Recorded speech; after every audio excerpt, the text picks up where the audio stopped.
Hello, welcome back to NPC Stories. Eccentric wizards are everywhere. They are a trope that can be found in almost every fantasy novel, movie, or TV series. Typically, these are dotty old men with memory problems, but what about other types of quirks? And what about other types of magic users?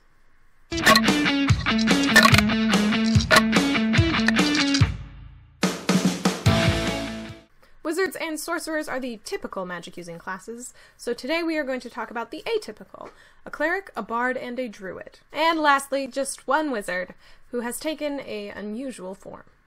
Darkcloak Atra is a gifted seer whose visions were only granted during times of total darkness. For this reason, she was shunned by her community as a cursed soul, and she left, seeking a place where she might be accepted as she was.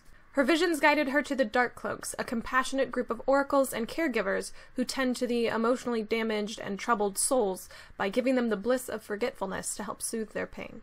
The goddess of the Darkcloaks, the one that had been sending Atra her visions, selected her as a leader amongst the group, and though Atra does not fear the dark, she does worry about the evil that permeates her visions.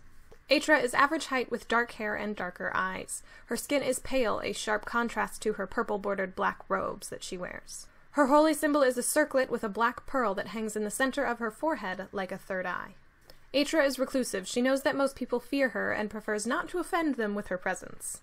Her visions are often ominous and exhausting, and she remembers them for only a few moments after she speaks them. Despite her dark visions, Atra is a kind soul who wants to help the troubled and damaged in the only way that she knows how, by erasing or altering their memories. Ursa Tealeaf is a high elf and a fabulous baker of pies. Though she is not a full-fledged druid, she trained with them for some time and picked up on some of the magics that they use. She has spent all the years of her long life perfecting the recipes for her magical herbal pies. She opened her shop, The Wicked Tart, many years ago and is unsure why it has remained only a local business.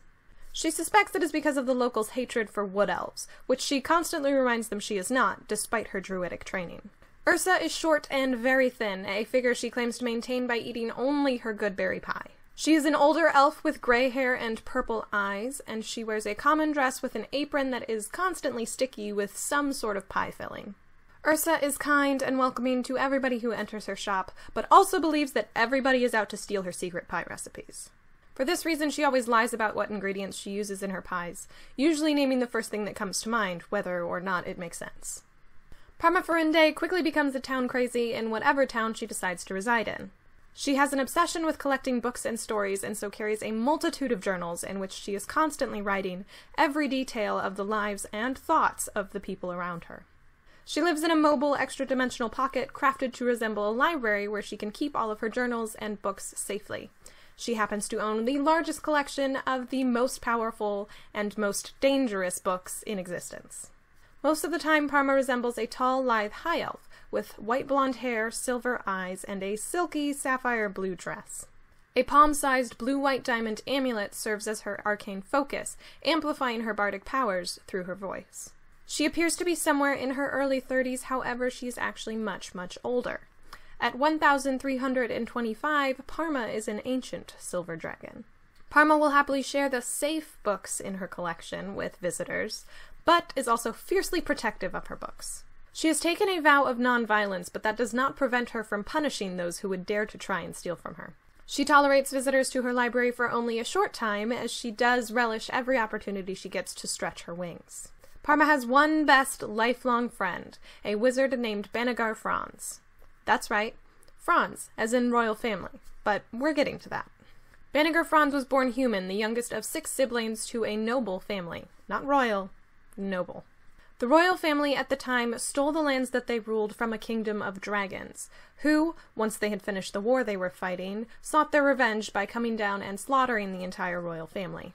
The Franz family bravely stepped forward to negotiate a peace with the dragons, and were rewarded by being granted the monarchy, and Ban became a reluctant prince. Despite his new status, he continued to pursue his passions, magic and literature, and it was over those things that he bonded with the young dragoness that had been left to keep an eye on the new monarchy. They grew close, fell in love, and as Ban grew older, sought a way to extend his lifespan, and they succeeded by imbuing his soul into his spellbook. Ban is a thick purple leather-bound book with gold and silver filigree. An elliptical mirror on the cover allows him to project his face, a middle-aged black-haired man with gray eyes. A black opal embedded in the spine of the book serves as both his arcane focus and the container for his soul, so that if the pages were ever destroyed, he would not die. Ban has encountered many people that wanted him for nefarious purposes, whether to study him, experiment upon him, or destroy him. So for his safety, he mostly remains in the library, only occasionally traveling out with Parma. He doesn't mind his seclusion, but will take advantage of any company he can get and talk their ear off. And there are some crazy magic-wielding people and a soul-infused spellbook. These characters feature quite a lot of homebrew material. Surprisingly, there is no spellbook race in any of these books, also no magical pies. So had to make that up. As always, adjust as you see fit. I hope this was helpful or inspiring to you. You can let me know by liking this video, or you can find me on Twitter at NPC Stories. If you want to see more NPCs in the future, go ahead and hit that subscribe button. As I mentioned last time, if I hit 100 subscribers, I'm thinking about doing a Q&A, so, pass it around. Join me next week as we talk about one of my favorite races, gnomes.